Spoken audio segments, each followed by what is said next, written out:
On this. Hello, my favorite pageant and spooky fans, and welcome to another thrilling episode of Unholy Encounters. I'm your host, the Queen of Hell herself. As you can tell, this one's out of drag because she just rolled out of fucking bed. But I have my favorite auntie with me. Besides Sanaya, you know this one as an R&B diva, a killer lip sync on the stage, and a top-notch makeup artist and a cherished family member of mine. Hello, Auntie Paris Brooks Bonet. Hi, hi, hi. What's going on and stuff? How are you doing today? I am well. The weather is nice. I'm feeling good. I'm feeling vibrant. Uh, Feeling the same. It's definitely a day today. That's all I can say right now. But so if we talk about you're a sensation in North Carolina and a celebrated pageant winner with multiple crowns, what has this journey in drag been like for you? it's been an uphill battle, honestly. When I first got started in the industry, I wasn't working a lot of places. A lot of places weren't booking me because I was so fresh and new on the scene. So I had to work. I had to get out to these clubs. I had to go there, not be in the show, dressed in drag, meet with the entertainers, meet with the show director. So it's been a work, it's been a progress. You have made such a strong pathway for you. I can say I'm very proud of you. Thank Like you. you are one of my icons. I know I've told you this, but I've always looked up to you as well in the North Carolina scene where I started. Oh, thank you. So mentioning leading off to my next question, how does it feel to have such strong support from your fans and the broader North Carolina drag community, especially shows in the drag family? It's huge. When I first started, I honestly was doing it for my own enjoyment of the craft. But as I got better in it and as I started to see the effect that I had on other people, it gave me a bigger purpose in drag. Hmm. Like I wanted to be a good symbol of Black excellence and just show Black, Brown, and Indigenous people that we can sit at the table too. I think I've seen that a lot, from your performances, most of your performances, especially the pageant ones with the talent ones. I see you do a lot of speaking up for our minority people, like the African American group.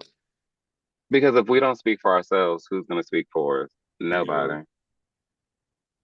Well, there is so much to unpack, and it's time for I like to call Inferno revelations.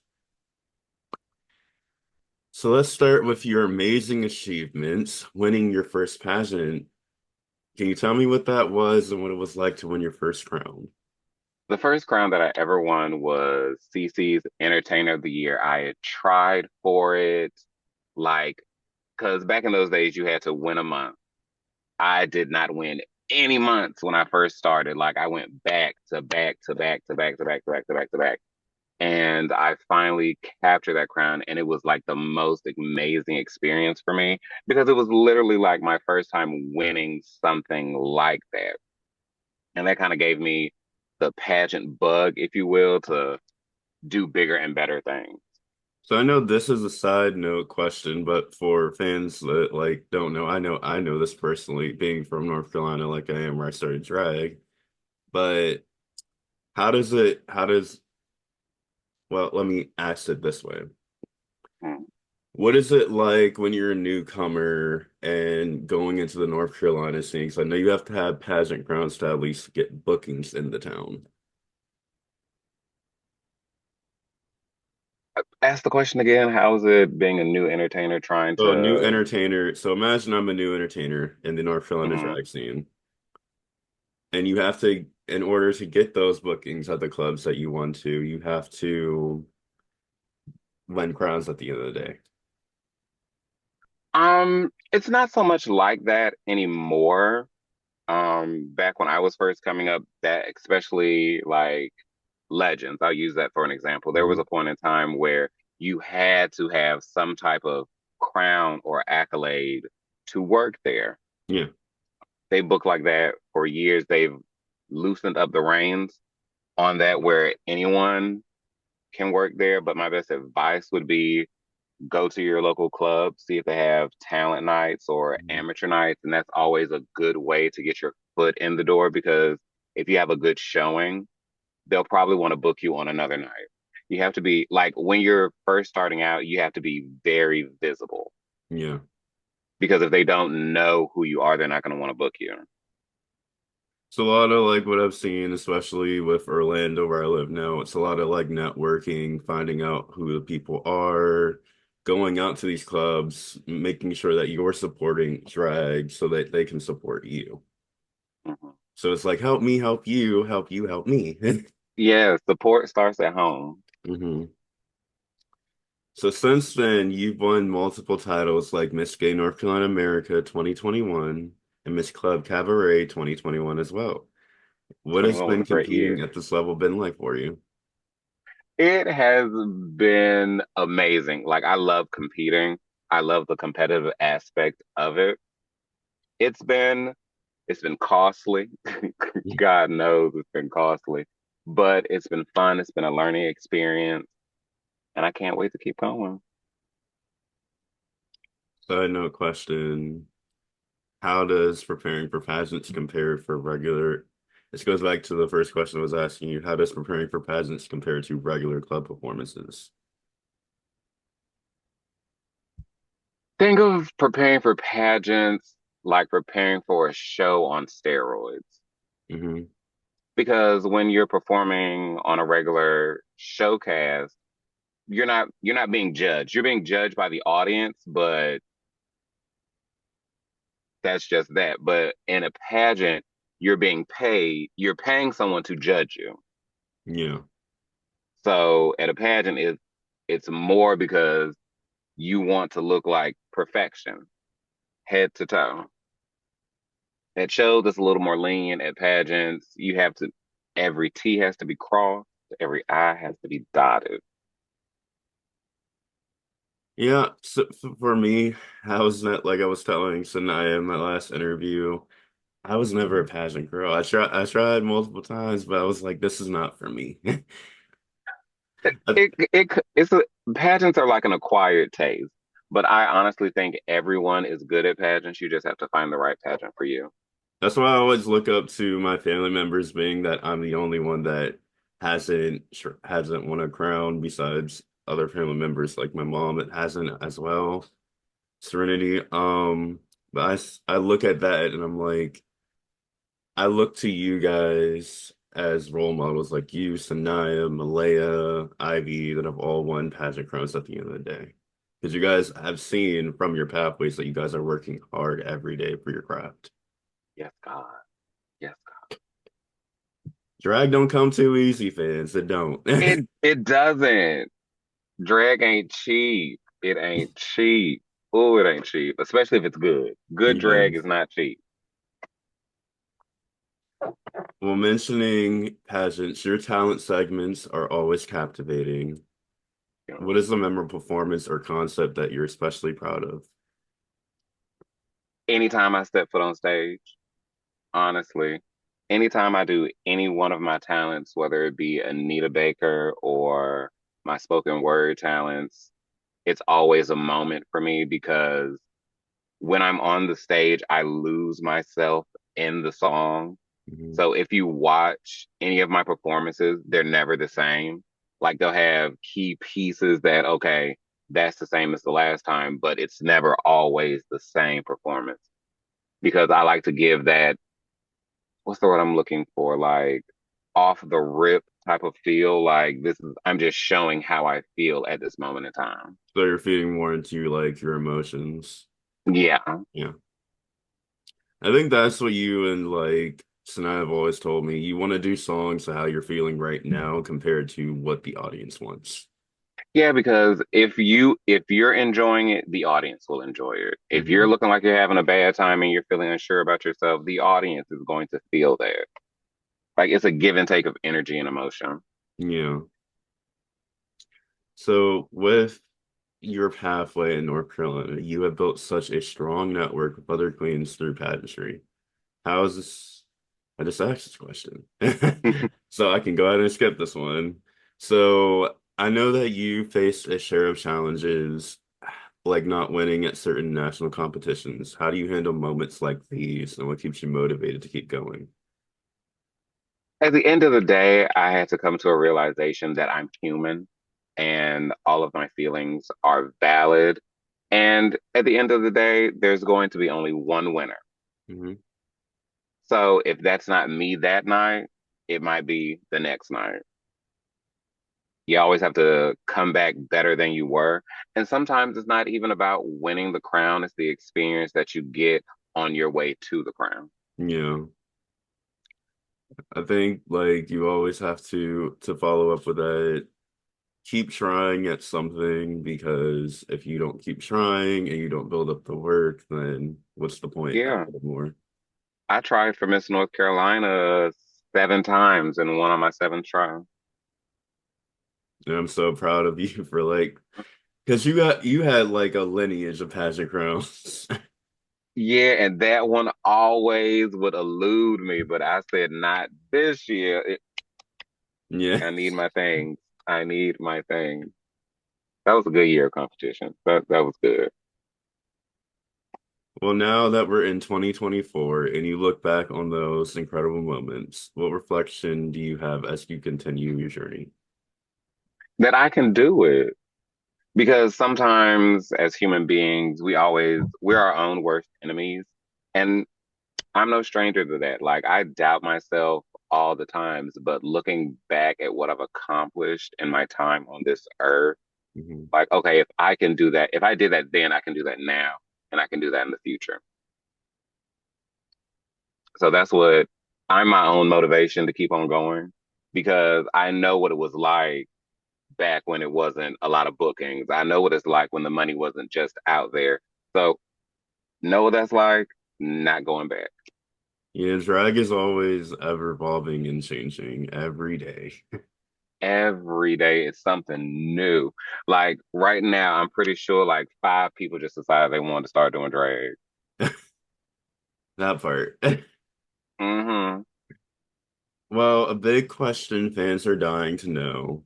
Are you considering ever trying out for Drag Race? When I tell you, I get asked that so much.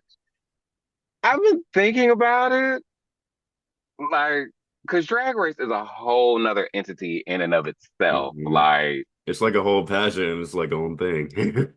Yeah, like it's like a pageant on steroids mixed with Red Bull. Like Mhm. it's could I do it? Yes, I could. Do I want to? A part of me does, but then another part of me is like, do I really want to give myself to the world like that? Because I'd literally be on everyone's TV. Like I think I'd make good TV. I'd be dumb as hell Yes. on there, but I'm thinking about it. Like I've had some serious thoughts about submitting a video. Throw us in the cards, it just hasn't been flourished yet. Yeah, like the cards haven't been played yet, but they're in the deck. They're definitely in the deck. Well, let's go on to your drag persona and style. Okay. So you always bring such elegance and style. Can you walk us through what goes into the phenomenon of Paris Brooks Bonet? Honestly, I'm a feeling. I'm a vibe. However, I'm feeling that day for the show because I always like to pack my stuff and decide the music the day of my shows because I don't know how I'm going to be feeling.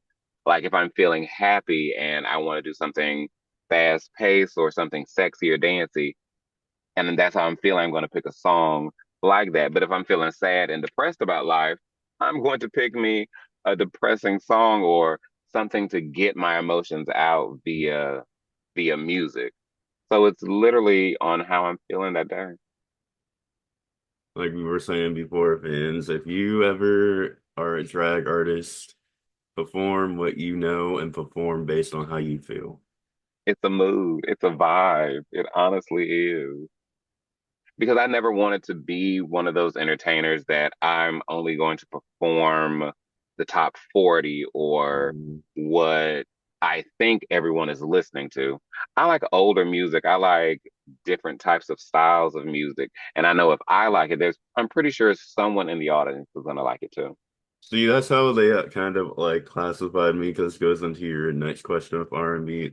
They've classified me as always, she does emo, she does spooky, and I'm like, I'm not a spooky queen. I'm a gender fluid, like can do Yes. anything kind of person.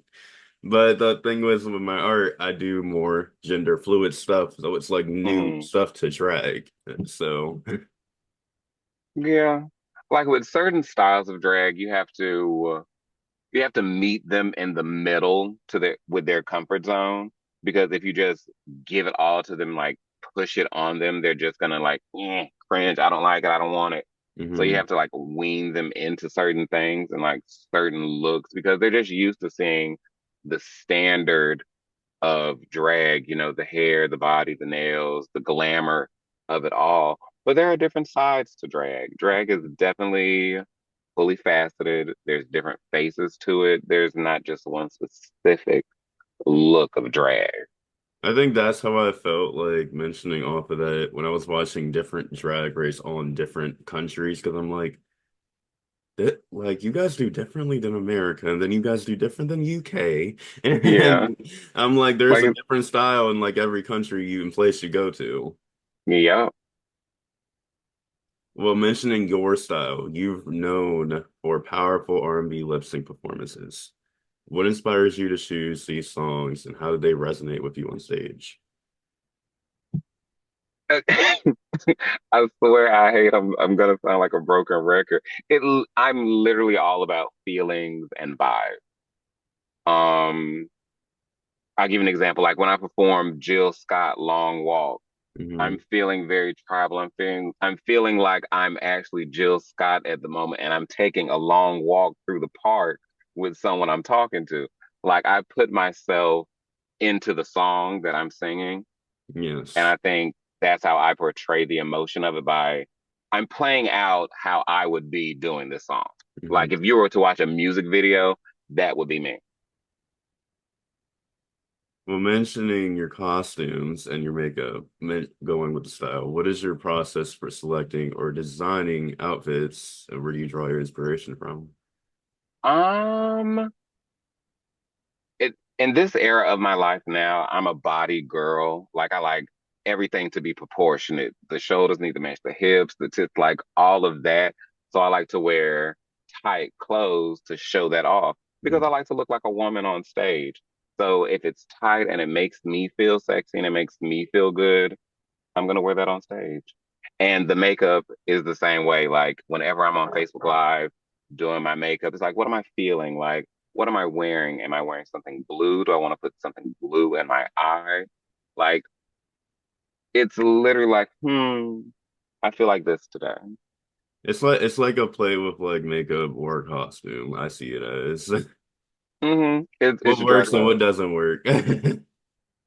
Yep. And if it doesn't work, we wipe it off and try again.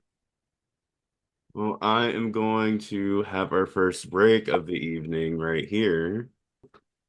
Welcome back, fans. So, to start off this section, I'm going to play a game with my Auntie Paris over here, and it is time for a game we're calling the Paris Persona Quiz. Ooh, okay. We're gonna dive into what makes Paris Brooks Bonet the unforgettable queen she is. And what I need you to do is just answer each question in your own fabulous way. Okay, cool. Okay, so if you had to describe your drag persona in 3 words, what would they be? Crazy, sexy, and cool. Mhm. What's your ultimate power color when it comes to costumes and why?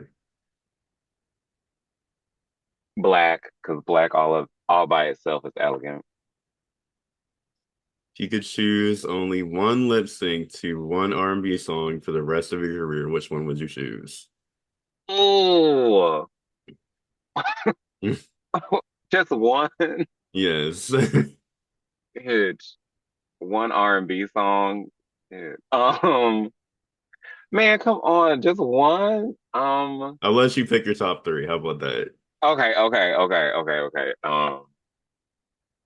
it would have to be and one would have to be Anita Baker, Fairy Tales, because I honestly love performing that song. Hmm. Two would have to be Jessie J, Never Too Much. I eat that song right on up. And my third one, like of all time, like if I just had to sing for the rest of my life. Okay, I got Anita, I got Jessie. Um, if I was your girlfriend, Nicole Ray. Those are good options right there. I could I could go a couple days just performing those three songs. I could do that. Yeah. What's That was one piece of clothing or accessory that Paris Brooks Bonet would never be caught without on stage?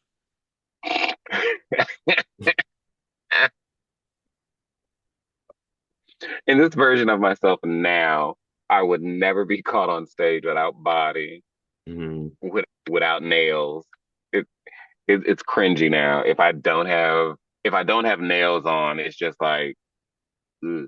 And if I don't have body on, something happened with that show. Like I just should have packed it up and went home. Me with no body, yeah, I just can't. Yeah, I tried that. Like going back to my gender fluid style, I tried a lot of that. Sometimes you can't tuck with those styles, but sometimes you can. You can you can always tuck. You can always tuck. Tucking is always doable. You might not like it, but you can always tuck. Yeah, because I miss having. Sometimes I'm like when I do my boy looks, I'm like I miss having my pads and my breastplate. Well, I don't have a See, breastplate, but you know what I mean. it makes the look like it just makes the look. So Oh, how and would you lashes. I can't hit the stage without lashes, even though that do you happened to double deck me. them or do you triple deck them? It depends on the lash because I have like a set of lashes. And it also depends on what type of eye I'm doing. If I'm Hmm. doing something colorful and big, I don't want like a huge lash that'll overtake the whole eye. So it always depends on what type of eye makeup I'm doing. But yeah, without a lash, mm-mm. I Because the see lash makes with the face. I see when I do a lot of mine, it's more of like if I don't like either triple or double deck them, they just look weird when I have a small lash on. Because I paint so big with my eye, I noticed recently. Yeah, because you have like a lot of eye space. So you're gonna need a lash to match the eye space that you have. Like Hmm. with your eye, you can't use like no teeny eensy little bit of lash. You need something with some volume, some length. I saw that photo when I did it for my like boyfriend's murder mystery party. I was like, nope, never going that again. No,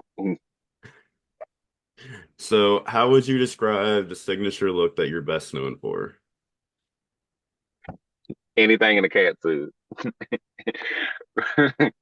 When you when you think of me, you think of a cat suit. I am the cat suit queen. I see a lot of cat suits, so that's why that's like whenever I see your style, I was like, I don't know where I got it from in the family, but somewhere I got cat suits and bodysuits from. About because they're easy, they're cute, they get the job done, and they're travel effective. Yeah. Like you can't be traveling everywhere, especially if you don't have a car with all of the huge back pieces, beads, stones, and feathers. So you have to pack things that are you can travel with. Hmm. And a bodysuit, a cat suit, I can fit about five of those in a suitcase Yes. with extra room for heels. That part. So if your drag persona were an animal, what animal would it be and why? It would be a jaguar. I can see that because I've seen you wear like a lot of like leopard print too. Like anything in the cat family, because they're sleek, they're sexy, they're smart, and they're just top tier to me. Like I love cats. So what's one makeup product you couldn't live without when transforming into Paris? One product, um, I love all the products, but I would have to say like lotion or any type of skincare because if you don't have Mhm. a good foundation with your skincare, like the makeup's not even gonna lay right. Well, I can tell our fans this side note. If you don't take care of your skin, I learned that the hard way. It broke out, and then next thing you know, I was like, never doing that again. That's why I started using like cocoa butter. Then I used the primer. And drink water. That Drink part. plenty of water. That's how you get clear skin. So if Paris could have any magical power, what would it be? To teleport anywhere I want. Yeah, that way you don't got to pay those gas prices. Right. Could you imagine all the shows I could get done? Like, I could have a show in New York at 10 o'clock and then have another show in North Carolina at 12. Just, I'm there. I could be anywhere in all places. Like that. Oh, that would be so much fun. Mhm. Mentioning that, side note, Kendall just got me, Kendall drag husband, he just got me American Airline like mile flyer club. So I'm like Ooh, come on, building up my congratulations. points. Yes. Give them frequent flyer miles. Yay. Yes. Hey, I could get free Mhm. flights out of that. Hello, that's the goal. That is the plan. A Very good much get you part a too, free if you flight. ever need a hotel in like Florida or anywhere else, is my manager also works at Hilton, so let me know. Oh, yes, God, I will Because he gets family definitely. and friend discount, so We like that. We definitely like that. And I haven't been to Florida in God knows how long. Like, well, if you yeah. ever come down to visit me. We might have to get that into work. We might have to do Yes. that. So next one is, who is Paris's celebrity alter ego or someone she resonates with on a deep level? Rihanna. I can see that. Rihanna. And the reason for that is when I first started in the industry, my gay mom, Paris Brooks, she was Mhm. always known for Beyonce. It was always Beyonce. And I'm just not a Beyonce girl. I love her to death. I love her music, but that's too much pinks and blondes to me. I like Rihanna. She's the darker girl. Rihanna is the girl that very much you would go out and have drinks with. You would go partying with Rihanna. With Beyonce, I you're can staying see in the house. Rihanna for you too. Yeah, I'm very Rihanna about the situation. Yes. And finally, if Paris Brooks Bonet had a signature cocktail, what would it be called and what would it taste like? It would be called the Paris Experience, which has actually happened before. I've actually had a cocktail named after me and a set of wings. Oh, Yeah, yeah. And they were both what called the was in Paris. there though? In the cocktail, it was a tequila based cocktail because that's like one of my favorite liquors to drink, tequila. I can't remember what all was in it, but it was a bluish color. Um, that was that, and with the wings, it was a spicy lemon pepper. Oh, I can see that. hmm Yes, definitely, they So would be called the Paris Experience. the Paris experience. Quote that I might have to try to see if I can make some sort of concoction with tequila over here with blue. Yes, yes, Well, let's go back in time. I'll try. Here we are in North Carolina, in Raleigh. What was little Paris like growing up? A homebody. Everybody else playing outside. I'm in house playing my Nintendo 64. Cartoons. Little Paris and Big Paris, there's difference, but there's not that much. Like my core things are still there. Like I love being in the house, chilling, minding my own business, playing my video games. Like I've always been an introvert. I like to call myself an introverted extrovert. Like I'll be an extrovert when I have to, but at the end of the day, I love just being to my own things, doing my own things, not necessarily having to worry about other people and what they have going on in their world. I just like to stick to mine. Yes. So were there early signs of you becoming the queen you are today?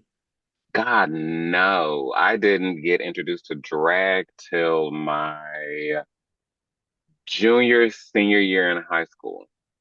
Like before then, I didn't have any inkling to drag, didn't really know too much about drag, never even Mhm. seen a drag queen. I hear that a lot of like with like queens that have been in the business for like longer than I have because they seem to come a lot from like high school and I'm like, did they have a less like ID age back then or what was it? Yeah, well, no, it was still 18 and up. But then you also have to realize, like, I came from a pre-drag race era where there was no drag on TV for real, for real. It was Hmm. maybe RuPaul sprinkled here or there. So it wasn't that many faces of drag. Hmm. Like on television, you would have to go to your local clubs to see that, and I didn't get introduced to that till my yeah about senior year, and I didn't start doing drag till I was in college. No, that was me too. I didn't start till I had my first talent show and I remember it very well. And then next week was COVID. And then I was like, guess I gotta become an online queen for about 2 years. Listen, I still remember my first performance. My first song was Faith Evans' True Love. I had on a red gown and no heels. No heels. Oh. No heels. But you couldn't see my feet in the red gown, but I knew I didn't have no heels. I'd be scared. I'd be scared of that, especially because my first performance, I actually end up falling because someone spilled ice on the floor. Yeah, you'll learn to watch out for eyes. You'll learn. Yes. Like that type of situation has happened to me, what, twice in my drag career where I had to wear sneakers under a gown. Yeah. One time, I was at Chemistry Nightclub. I was judging, it was either Miss Chemistry or Miss Chemistry Newcomer. But they had Mhm. us getting dressed at the house beside the club. And we were on break. I'm walking back from the house to the club. I don't know what was on the ground, but when I tell you I tripped and I went down, like I'm on the ground type of down. So I get up and I see that I cut myself. So I'm literally bleeding through my tights and Oh. bleeding through my tights. Like my ankle had hurt so bad I couldn't put a heel back on and feel comfortable. So I politely put on this big, nice purple gown and I had some purple sneakers and I definitely put them on underneath that. You couldn't see it, but Sometimes you gotta do that. yeah, I'm bleeding through my tights. Y'all can let me have this one. Yes. She just had an injury. Don't be so hard on her. And didn't even have band-aids for goodness sake. So I'm literally just bleeding. Thank God it stopped. Well, we get back into your high school days at Mm. Southeast Raleigh Magnet High. What was it like navigating life as a young queer person? It was, what's the best way to describe it? Like, I'm not gonna say it was easy, but I'm not gonna say it was hard either. Mhm. Because when I first started going to Southeast, I went in with a lot of people that I went to elementary school with. So literally I already had friends when I got there. And when I was there, like I made more friends. I really didn't have a hard time at Southeast because being young, being queer, you learn quickly. You need to find a place to fit in or a place to Mhm. be, like whether you're gonna hang with the cheerleaders or you're gonna hang with the football players. No, you have to find you a niche. And I found my niche. I made the step team and I became like one of the quote unquote popular kids. I was cool. So you would say that you didn't have any challenges? No, not really. I really didn't have any challenges. If I'm to be honest with you, no, because I never really got in any trouble. Mhm. Grades were okay. I was on the step team, like I was performing at pep rallies. We were traveling. We were a nationally ranked team. I really didn't have too many struggles for real, for real. I was on the gospel choir. Like I had things to do. I had niches to be in. I literally gravitated through the hierarchy of high school.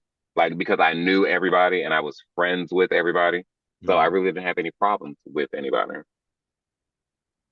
So we get into When did you come out and how did your family respond?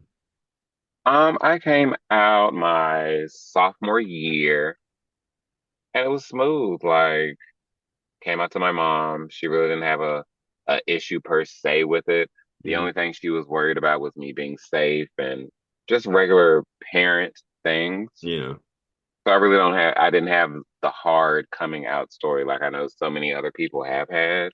Like it was kind of a smooth transition. I said it one day and that was just it. I'm still her child. She still loves me. My family, they love me. They've come to some of my shows. They support me on social media. That's the Like next I have a question nice, I was about to ask. How did that go when you came out with drag? like when I came out with drag, I always told myself that come out. I didn't want to come out to my mom about drag until like I won something Mhm. substantial in my eyes. And not saying that all of my other titles weren't substantial or they weren't that, but I waited until I captured the title of Miss North Carolina in 2021. And like as soon as I won, as soon as I got home, she was in the kitchen cooking breakfast. I sat down at the table. I took my crown out of the box and I said, "Hey, this right here is what I've worked for give or take 7 years. This has afforded me to be able to do this, and this." And she was like, "Okay." And, That's and so that was awesome, that. like having even not just that show as a family, but your biological family supporting you though. Hmm. So we get fast forward to college at Wake Tech. Did you already know you wanted to start performing by then? Or did that come later? No, no, not in the least. I didn't get introduced to the backside of drag until Wake Tech.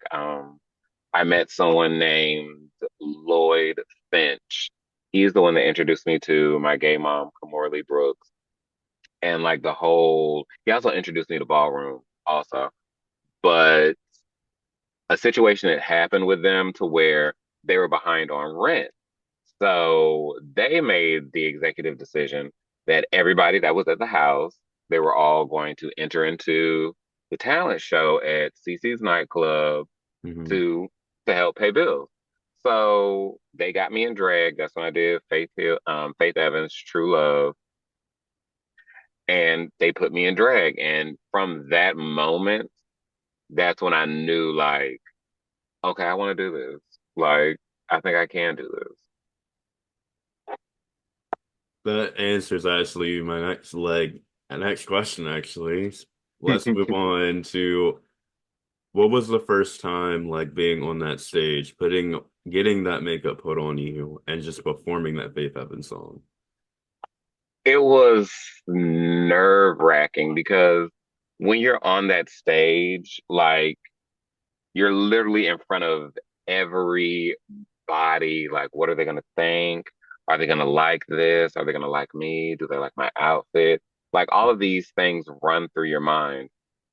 So it was nerve-wracking, but like I had said earlier, like I like to lose myself in the song. And when I do that, no matter who's out there or what they're thinking, it's not about them. It's my interpretation of the song and what I'm doing at this moment.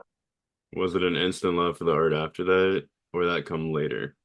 That came earlier. My love for the art came when I first went to Cece's nightclub and saw Brianna Allure performing End of the Road by Gladys Knight. She Hmm. was captivating and beautiful and gorgeous. And that's when like I knew I wanted to do something with drag or I wanted to do something like that, but it wasn't until I got introduced to Lloyd and got put in drag Hmm. that it all culminated into one thing. Well, if we move on, we touched on this bit a lot earlier, but one question I do have about your pageant journey that I do want to ask you is when preparing for pageants, what goes through your mind? What's your process to be your best at competition night? My process is what do I want to do? What image do I want to what image do I want to give off on stage? What do I want to show the judges? I go over the rules, the regulations, the scoring systems. I go over each category. We could use evening gown, for instance. With evening gown, it's about the gown itself. Does it fit you correctly? Mhm. Is the color complementing your skin? Is your makeup good? Is the jewelry clean? Like I think about all those little subcategories in the categories to prepare for the category. Yeah. Because the devil's in the details. It's all about the little things. It's about They checking got the me. boxes too. Yeah, you got to check those boxes. Every little thing you got to check off. Welcome back, fans. So, as I was saying, we're about to step into Paris's life with Ballroom. And before I get into that, I do want to actually ask a question to you. Okay. So, I know you, Ivy, and Sana have always been best friends, and I've always see you guys all together. How did you guys initially like meet, and how has that friendship grown? Well, shit. Me and Ivy, we've known each other for a while just by passing by and stuff. Me and Sanaya, we've always been cool. She started out as just one of my friends and supporters that I would see out and about when I was doing drag, and it wasn't until that she got into drag that me and her became closer. Hmm. Like it all started off just in passing, just being at clubs and things of that nature. Just in Like I was telling you fans over here, those three have always like I've looked up to them, whether that be great auntie or grandmother Ivy Carter. passing. Yeah, the Carter lineage goes a long back way in North Carolina, so that family is big. Yes, it is. You know who I blame Yes. that on though? I blame that on Malaya. Yeah. I've told her for years, close your legs, girl. She just does not want to listen to me. I swear. Yeah, I'll be interviewing my great grandmother Malia pretty soon down the line. So Miss Gay that United all connects. States. So you all get the family tree. Yes. So let's step into ballroom. Okay, shoot. What initially drew you to the ballroom scene? Was there a specific moment or influence that sparked that interest? No, honestly not. It was just something to do. Mhm. Like I was saying earlier, when I got introduced to Lloyd Finch, he was already in ballroom and he was like, "Oh, I think you could walk drag space, or I think you could do runway." So like, sure, why not? It was almost like gay initiation to do something in the ballroom. And I started it and loved it and never looked back.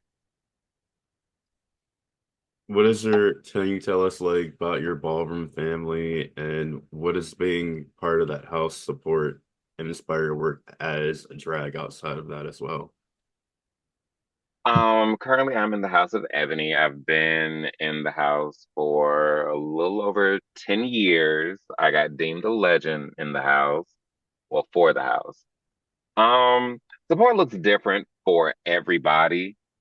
When it comes to the house supporting me in my drag career, I really don't ask much from them on that aspect because I keep my drag career and my drag persona and what I do in ballroom separate. I don't mix and mingle the lives too much because what I do in pageantry might not necessarily translate into my ballroom persona and vice versa. Mhm. But like if I do have shows and there are ebonies in the area, they do come out and support the shows and things of that nature. They'll post a flyer or post a picture. Like they'll show support like that. And how does that differ from pageant scene in your experience? What support? Um, Ballroom versus pageantry. There really isn't that much of a difference if you get what I'm saying. They're both competitive art forms. It's it's very much in pageants. I might have five categories to do versus in a ball, I might have one category to do. Mhm. And my preparation getting ready for a pageant is more than what I would do to prepare for a ball because there's less to do at a ball versus at a pageant, there's more steps to do. Yeah. And then how has ballroom culture shaped your sense of community identity within the LGBTQ plus world? It really hasn't shaped my identity. My identity was already shaped growing up in the community and meeting new people, going to new places. Ballroom just broadened my horizons of it. Mhm. It gave me more ways to branch out and to network and to meet new people Yeah. and basically just expand what I already have going on. So if we step more into it, what's a memorable ballroom moment or category that you competed in and why did it mean so much to you? Well, again, anytime that I put foot on stage is a memorable moment for me Mhm. because I don't do things that I don't like. Like, if I don't like a specific song, I'm not going to perform that song. If I don't like how they wrote a category for like I walk legendary drag's performance. If they write a category and I don't necessarily like the category, I'm not going to walk that ball. So whenever I like something, I'm going to do it. And if I like something, it's going to be a moment for me personally. It might not be a moment for anyone else watching it, but the simple fact that I got out there on a stage and did what I wanted to do or did what I could do in front of a sea of people and still made it through, that's an accomplishment for me.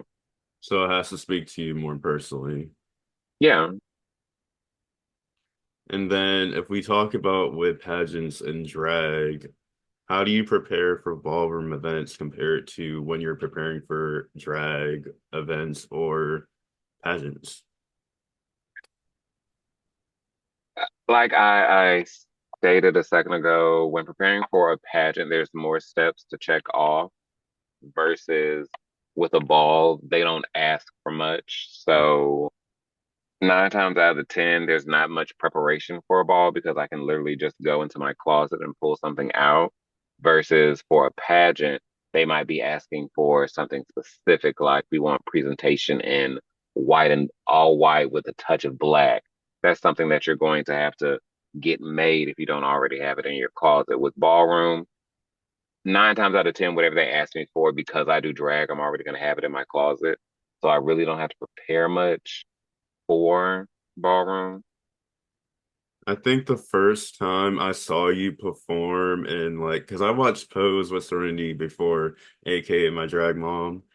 but when we were like, I didn't see ballroom actually happen in North Carolina, and I was like, does it still happen? And I remember Ivy had an event in Charlotte, and that was the first time I actually saw you perform and walk with ballroom. Gosh. That was And years ago, but I remember yeah, that. yeah, yeah. Oh, I've done a lot, a lot of balls over the years. God, good time. Good.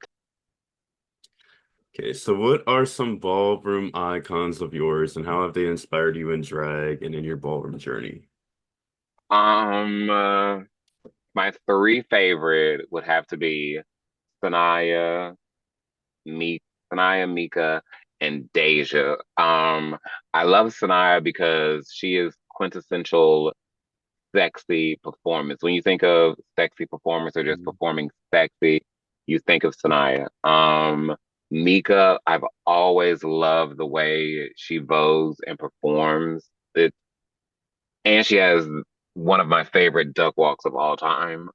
Deja, what she did with a beat was always captivating, and it just left me asking questions like, how did you do that? Or how did you translate this part of the song into this with your hands? Like it was always amazing to watch. And that shaped me because I took a piece out of, with me, I always take pieces of everything that I love.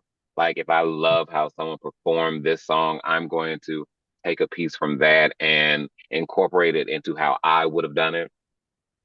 So it's just bits and pieces from here and there. I think it goes with me too, because whenever I see performance, like when I'm learning how to like dance more or get costumes or makeup opinions, I like be like, what is this girl doing? What is this guy doing with like drag? How can Samara take this into her own Hmm. style? Yeah. So ballroom culture often emphasizes resilience and strength. How has being part of the ballroom scene impacted you personally? With ballroom, the ballroom scene has taught me to have a thicker skin Hmm. because when it comes to voguing, everybody expects you to do spins and all this hair stuff and just get real wild and crazy. That's not me. Of I'm not course. that type of girl. I'm not about to give you crazy spins. I'm going to give you technique. I'm Hmm. going to give you a story. So it taught me that sometimes you're not going to be everyone's cup of tea, and that's fine. I'll be their shot of tequila. They're Yeah. gonna like it regardless. Well, ending off this ballroom section, how do you see the ballroom scene evolving, and what role do you hope to play in the future? The role I want to play in the future is minding my business and drinking my water. Um, I got my legendary status. That's what I wanted. Like that was always my dream for ballroom to be a legend for my category. And there's only, I think there might be 10 of us now in the entire world that are legendary Butch Queen and Drags performance. So I've already carved out and solidified my little spot in Hmm. history for that. And I'm okay with that. I'm good with that. I have no dreams to be an icon for the category. That requires entirely too much, and I'm good. So So, with ballroom, hmm, no, I was about to say you still leave a legacy behind, whether that be drag or ballroom. yeah, like a legacy is still left, so I'm good. I checked off. Well, let's move into our second game of the evening. I call it Paris's Drag Advice. You fans Okay, might remember how I did the same thing with Sanaya, but being that this is one of my aunties, I want to do the same kind of game with her. okay, let's go. So in this game, we'll cover some common scenarios and challenges that fresh-faced queens often face when starting out. What I want Okay, you to do is give us your best advice for each situation. okay. Okay, so what advice would you give to a queen who's feeling nervous before her first performance? If she is old enough to drink, I say take a shot because that's what I do whenever I'm nervous. Because I still get nervous too. Like right before a performance, if I'm feeling like the nerves or I'm feeling jittery, I'll take a shot. I think when it A comes shot to to me, I will take that like tequila too, or like that drink, or thanks to actually getting my card now, I can actually smoke medical marijuana. So that helps a lot congratulations. with my anxiety because I have PTSD with it. So Oh, and also I'll tell you this, when I'm competing in pageants, I always take like it's my little ritual. I always take a shot before talent. so for those fans that might not know, what's the difference between presentation and talent? Presentation is literally just like it says, presenting.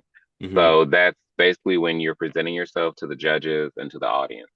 Talent is an elevated show number. When they say talent, like what do you consider talent? Like some people are talented at lip sync, like me. Hmm. Like what can you purvey with your lip sync? Can you make them feel any type of emotion? Yeah. Like with talent, you have to do something with it. So going on to our next question that follows up with that, if a queen's first performance outfit isn't what she envisioned, how can she still feel confident on stage?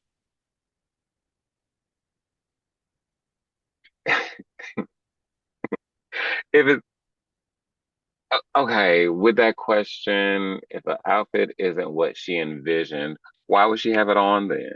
Like, Hmm. if you put your costume on, hopefully you put it on before the show. If you put it on before the show and it was something that you didn't like, if there was time, I would say change it. But if there isn't time and you're just trying this on before you go on stage and you're not liking it, my best advice, suck it up. Suck it up. Like, you're here now. You don't have enough time to change it. So you have two options. Your first option is either to say you're not going to go on stage and take the repercussions of that, or go out on stage and make the best of it. See, I think when it came to me, I had this goes I think this is why I typed the question actually, but when it came to me, my designer has always been my boyfriend. He designs all my outfits, as all of you fans know, and I do mostly hair or get it from like not this Paris, but Paris site down in Melbourne, Florida. But when it comes to that, we had dreamed up like a spec, and then next thing you know, comes to that performance day when I'm in that competition, that wasn't how I thought. So that's why I'm like, yeah, every step you take, now that I live with you, I'm just gonna be there every time so I can learn how to fucking sew. Yeah. He's good at outfit design, but some of the time he'll go into his own head and be like, "This is what Samara would wear," Hmm. and then you look at it, you're like, "What am I wearing?" That's why you always have to be, you have to be around when things are getting made. You have to be like in every part of the construction of it. hmm So, what's your best advice for queens who feel like they're struggling to find their own unique style? Well, it shouldn't be a struggle finding you hmm because at the end of the day, you've been with you all of your life. So it's not necessarily finding your own sound, it's just cultivating the sound that you already have hmm and not trying to listen to everybody and say that you should do this or you should paint like that or wear this. You have to find you. You have to get down to the nitty gritty, get to the base of like, what do I like? What excites me about this whole journey that I'm taking? Like, and from there, hopefully you'll hear something or see something that resonates with you. And I think that's the best advice, like that Paris is giving you fans out there that are like newer queens too, because you want to be yourself when it comes to you performing with drag. People will love you more when you're yourself and not some trying to be something else. hmm How should a queen approach her makeup if she's just starting out and doesn't have a lot of experience? Try, and try again.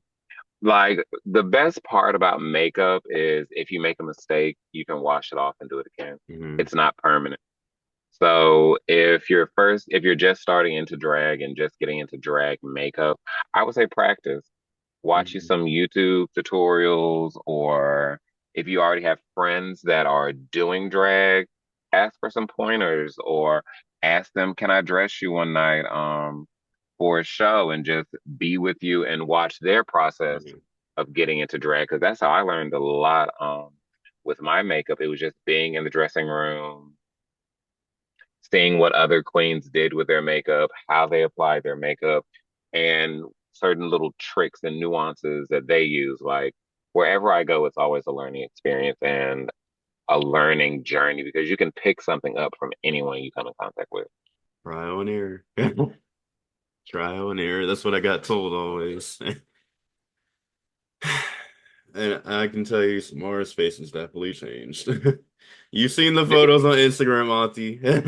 Yeah, it's supposed to. Like drag is all about evolution and change. So what should a queen do if she feels underprepared or gets stage fright right before stepping onto stage? Suck it up. Suck it up. Like you knew what you signed up for. Like you knew you wanted to do this show. You knew you wanted to perform. Don't wait to get into the dressing room and even though I know it happens, like you go to a dressing room, this is probably your first time performing, and you're in the dressing room with girls that have been doing it way longer than you. Their costumes are better than yours, their makeup is better than yours. Get that out of your head. Like at the end of the day, it's about how you present yourself on stage. Like, are you having fun? If you're having fun at the end of the day, I'm a firm believer that the audience is going to have fun with you. And like we know some girls when they first come out to give them that little bit of grace. But if you've been doing drag long enough to where you should know better, that's a problem. Yes. How can a new queen start building her fan base and make herself memorable? Being visible, like even if you're not in the show, go out, support the local drag queen. Hell, buy somebody a shot.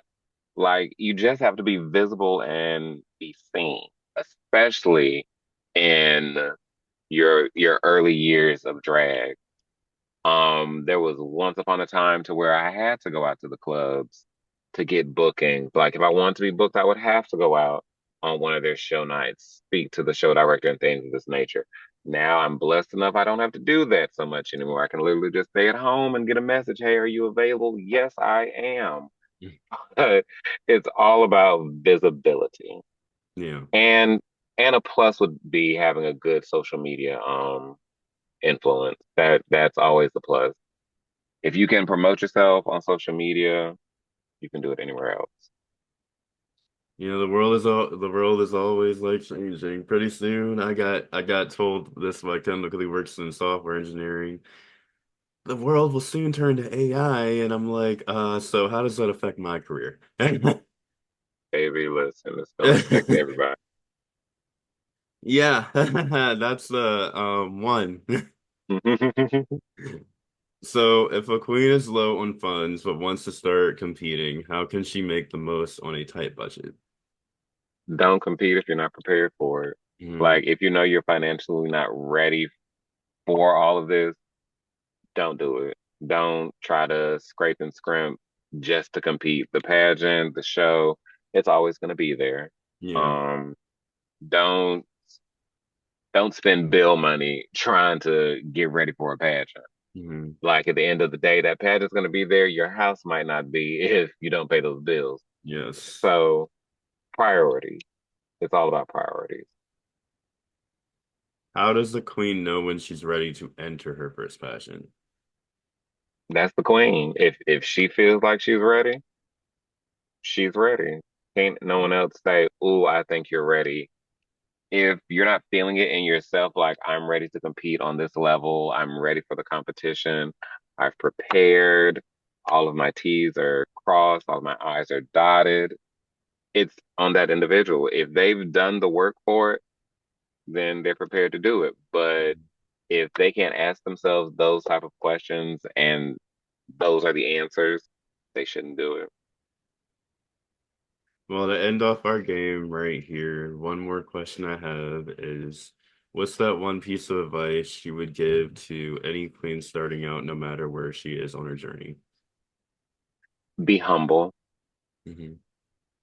Be humble. Be a likable queen and a likable person because that being likable and being humble, that's something that'll carry throughout your career because everyone loves to work with a nice, humble girl.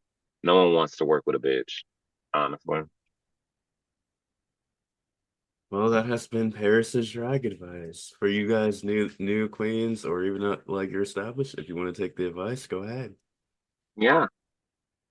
So, welcome back, fans. And to end off this interview, Paris, looking back at your entire drag journey, what are you most proud of?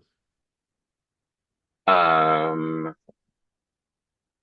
in my drag journey, what am I most proud of? That would have to be winning overall talent at Miss Gay America this past year, doing that spoken word talent, and getting the feedback from it was an amazing experience.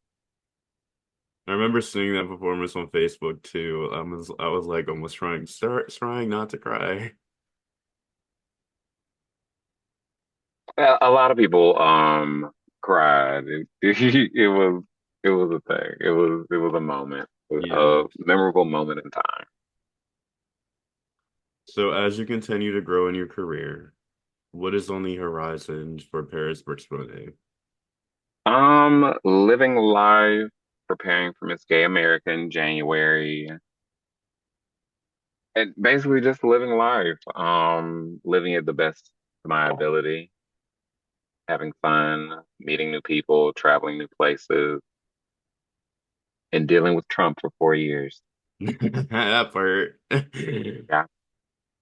So any advice for young queens and LGBTQ plus individuals looking up to you?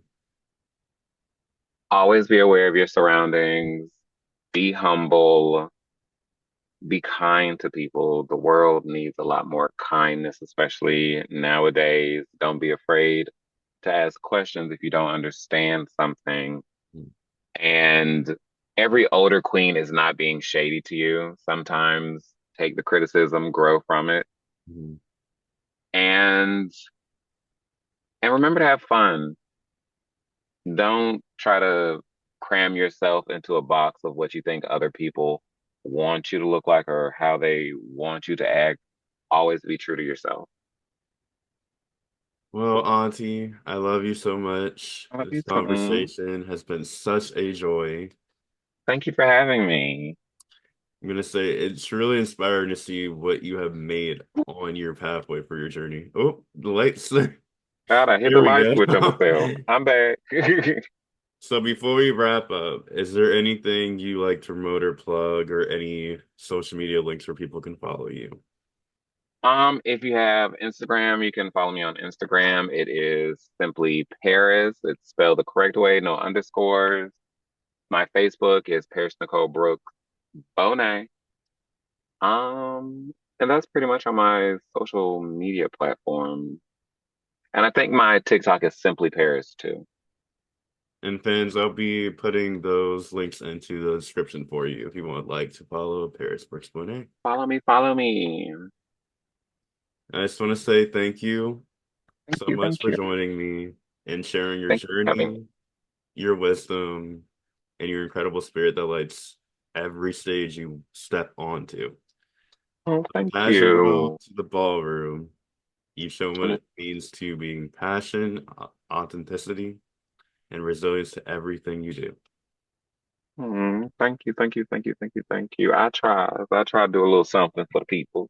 Yes. Like I said, you will always be one of my role models next to those three I always look up to: North Carolina, you, Auntie Sanaya, Ivy Carter. Thank you. Well, all right, Mm. my spooky and fabulous fans, that's a wrap on this episode of Unholy Encounters. Remember to stay fierce, be true to yourself, and never stop chasing your dreams. Yep, Auntie, it has been an absolute honor again. I love you, been and a I know the best pleasure. is to come for you. Chewy. Thank you for having me. I thoroughly enjoyed this interview. No problem. It I made me, enjoyed having you. it took me back down memory lane. Yes.